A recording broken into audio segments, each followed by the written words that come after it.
கல்வியில சிறந்த தமிழ்நாடு அப்படின்ட்டு பாரதியார் பாடினாரு. இன்னைக்கு அந்த தமிழகத்தை பாத்தீங்கன்னா போதையில் மிதக்கும் தமிழ்நாடா மாத்தி வச்சிருக்காங்க அப்படின்னு தான் சொல்லணும். அதாவது அறிவை பெருக்க வேண்டிய பசங்க கையில பாத்தீங்கன்னா இன்னைக்கு போதைப் பொருட்கள் தான் அதிகமா இருக்கு அப்படின்றதும் தெரிய வருது.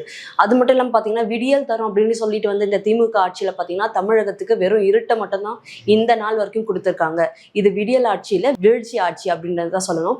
ஸோ முதல்ல டாஸ்மாக்ல பாத்தீங்கன்னா வந்து தமிழ்நாட்டு பெண்களோட தாலியை பறிச்சதே இந்த மது தான் அப்படின்னு சொல்லலாம். அதுவும் 50 வயசுக்கு குறைவான பெண்கள் 40% பேர் இன்னைக்கு வந்து விதவையா இருக்காங்க அப்படின்னா அதுக்கு ஒரே காரணம் இந்த மது தான் அப்படின்னு சொல்லலாம்.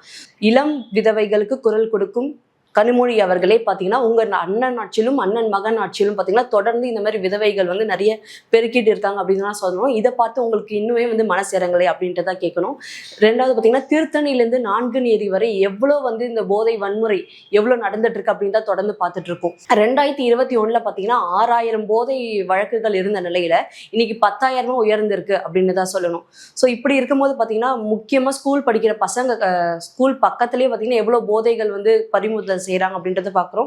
அது மட்டும் இல்லாம அவங்க ஸ்கூலுக்குள்ளேயும் சரி மாணவர்கள் கையிலயும் சரி எவ்வளவு போதை பொருட்கள் வந்து இருந்துட்டு வருது பெருகிட்டு வருது அப்படின்றதையும் நம்மளால பார்க்க முடியுது. திருத்தணி முதல் நான்குநேரி வரை பாத்தீங்கன்னா போதை வன்முறைகள் வந்து அதிகமாயிட்டு இருக்குன்னு சொல்லணும். 2021 பாத்தீங்கன்னா 6000 இருந்த போதை வழக்குகள் இன்னைக்கு 10,000 உயர்ந்திருக்கு அப்படின்னு தான் சொல்லணும். அது மட்டும் இல்லாம 31,000 பேருக்கு சுகாதார நிலையம் ஒண்ணுதான் இருக்கு அப்படின்ற நிலையில 15,000 பேருக்கு ஒரு டாஸ்மாக நடத்திட்டு வரீங்களே, இது என்ன மாடல்னு நீங்க தான் சொல்லணும்.